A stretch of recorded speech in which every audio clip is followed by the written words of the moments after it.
9 Grand Prix wins in 2025, 21 wins overall if you combine the sprints and the Grand Prix, 6 wins in a row.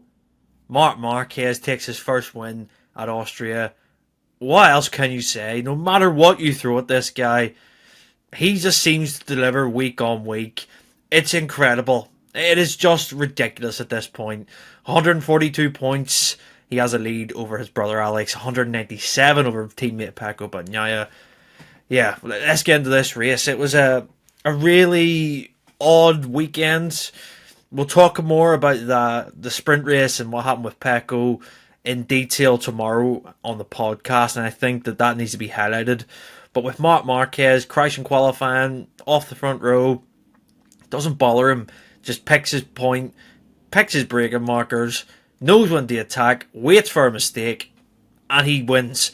Does that in the sprint, checks it off. Grand Prix today, bit different. Marco Bezzecchi, fantastic out the gates. Completely caught Marquez, I think, with his pace. Marquez had to really push, and you even seen at the midway point of the race, Bezzecchi got up to about 8 times, so Marquez had to sit back, cool his tires, and think, right, we need to try another strategy. He did that. He forced Bezzecchi right down into the uphill in the chicane. You could see Bezzecchi really having to ride the front, and Marquez just waited and struck. And then the surprise of the race, we will get into more in detail. Fermin Aldeguer, fantastic pace at the end on that GP24. Had so much tyre left, and he got the gap down to 6 tenths with 3 laps to go between him and Marc. And I thought, are we going to see a rookie beat Marquez around Austria to deny him his first Grand Prix win? And Aldeguer threw everything out, but Marquez upped the level again and managed and just had to, get it to the line and without any mistakes. And he did that. Just ridiculous, to be honest. I think that there's so many superlatives you can use for Marc Marquez 2025. I think that there's a new level we're seeing here. People can say in the past that 2019 is his best season, 2014, 2013, whatever you want to think. I think this year is going to new heights. And when you've heard the likes of Casey Stoner this weekend talk about how Marc is just raising the level, he's riding over the electronics, he's making the difference that way, and no one else can get close to him. And the quote, I think Casey said, I don't know exactly, but he says, hard work beats talent until talent starts working hard. And I think that sums it up perfectly for the grid versus Marc Marquez this year. He has been magnificent, and it's just a case of when this title's going to get wrapped up. He's not going to get beat this year. He's just simply on another level. And Ducati must be thinking we made the right choice signing him for 25. Said about Fermin Aldeguer, brilliant race. I think that he had so much maturity and calmness for a rookie. We've seen it already this year with Fermin getting a couple of podiums. He's got one in the sprint and obviously one in the wet at Le Mans. But his racecraft is outstanding. His move on Pedro Acosta was at the chicane was really tight, and he had to force it, and he did. And the way he ate into Bezzecchi and caught up to him was just brilliant. I mean, what else can you say? I think if it's anyone else, and if Marc's not on that 25 and how he's dealt with it and the form that he's in, Aldeguer wins that today. But yeah, hats off to Fermin. I think that he rode brilliantly, and I actually predicted to my colleague Alex yesterday, I said to him I thought Aldeguer would get a podium in the Grand Prix, and yeah, it came true. And I think that there's a big confidence in the Gresini team. Alex Marquez, he was very strong yesterday, obviously finishing P2 in the sprint, but then had the long lap penalty today. And I think once he served it, I mean, he was 4th when he served his penalty and ended up 13th. Alex just had one of those races where I think it's around Austria, it's very difficult to overtake. He ended up in P10, and I think he kind of got stuck there with tyre pressures, etc. But he's still second in the World Championship, and the gap, I think, has grown since the summer break. It was at 48, now it's at 55. So Alex can look at that as a positive, but he's losing points to Marc. But obviously, as I said, there's no point looking at Marc now. He's gone up the road. He's on 418 points.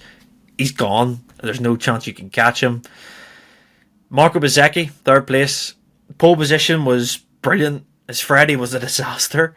And how he bounced back from yesterday's struggles in the sprint was fantastic, like I say. The way he pushed that Aprilia to really just fit around this circuit. We haven't seen it perform strongly in the past in Grand Prix trim, and it was just fantastic today. He did struggle at the end with tyre wear, but when you look at his performance relative to Jorge Martin, who we'll get on to, Bezzecchi, he's really raising the bar in that team, and I think that it needs to be appreciated for what he's done since Silverstone. I'm pretty sure he's either the second or third highest rider in terms of points scored. He's always there, and he's taking it to Mark, and a really good battle between him and Mark as well. I know people complain about overtakes, and there's not many. We didn't see any last year, but we got some this year, and I think that Bezzecchi's just his riding style, how he forces things, how he's able to control the rear of that bike, and how good he is on the brakes as well. When traditionally the Aprilia is not really a hard, like you say, it's not great in the hard stop and go circuits. I think that, yeah, he's showing something really impressive there. Jorge Martin, as I mentioned, he crashed out, and it didn't look good for Martin. I thought, oh no, has he injured himself again? He went to the medical centre. I think he was cleared. I know he's been having trouble with his hand and his wrist. Martin hasn't, not saying fully healed, but I think he still has a lot of pain in there from the incidents that he had at the early part of the season.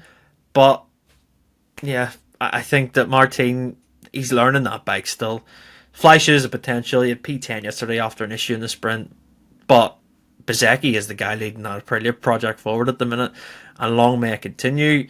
Pedro Acosta in P4 and Bastianini P5. Good solid performances from the KTMs again this weekend. Acosta taking a sprint podium, Bastianini backing it up in the P5 as well. Acosta P4, so 3-4 over the weekend for Acosta. He's pretty much continued out where he was after the summer break, so that's where you want to be. Joan Mir, no one crashed into Joan Mir today. He finally finished, which is a relief. P6, really, really solid actually at the end with the tyre life. I thought the Honda would struggle, but he was the one that seemed to make the difference. And best result since India 2023 for Joan, and I think that's a positive thing. It's good for them. It's a right step in the direction they want to go. Let's see what he could do at Balloton Park. Obviously, no one's been there. Interested to see how the Honda works. Pecco Bagnaia, disaster. Honestly, what else can you say? We'll talk more about the tyre issue tomorrow in the podcast, or what was there a tyre issue? Michelin have had their say on that. Pecco starts strong in the Grand Prix, and then just fades. Tyre life just fades away.